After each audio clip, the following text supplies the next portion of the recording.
Heera group Nowhera Sheikh ను ED arrest చేసింది. గురుగ్రావ్లో అధికారులు అదుపులోకి తీసుకున్నారు. ఈ రోజు హైదరాబాద్ కు తరలించనుంది ఈడీ. సరెండర్ కావాలని గతంలోనే సుప్రీంకోర్టు ఆదేశాలు జారీ చేసింది. కొద్ది రోజుల క్రితమే హీరా షేక్ పై నాన్ బెయిలబుల్ వారెంట్ జారీ అయింది.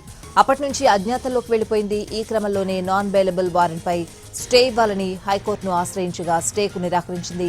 టెక్నికల్ ఎవిడెన్స్ తో హీరా షేక్ గురుగ్రావ్లో దాక్కున్నట్లు ఈడీ గుర్తించింది.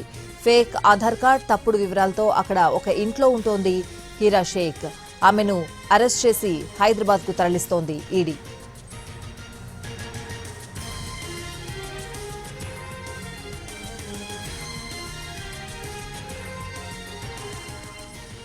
హీరా గ్రూప్ నవహీరా షేక్ ను ఈడీ అరెస్ట్ చేసింది.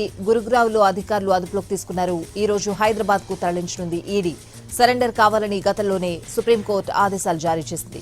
కొద్ది రోజుల క్రితమే హీరా షేక్ పై నాన్ బెయిలబుల్ వారెంట్ జారీ అయింది.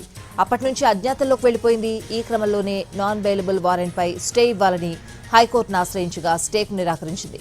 టెక్నికల్ ఎవిడెన్స్ తో హీరా షేక్ గురుగ్రావ్లో దాక్కున్నట్లు ఈడీ గుర్తించింది. ఫేక్ ఆధార్ కార్డ్, తప్పుడు వివరాలతో అక్కడ ఒక ఇంట్లో ఉంటోంది హీరా షేక్. ఆమెను అరెస్ట్ చేసి హైదరాబాద్ కు తరలిస్తోంది ఈడీ.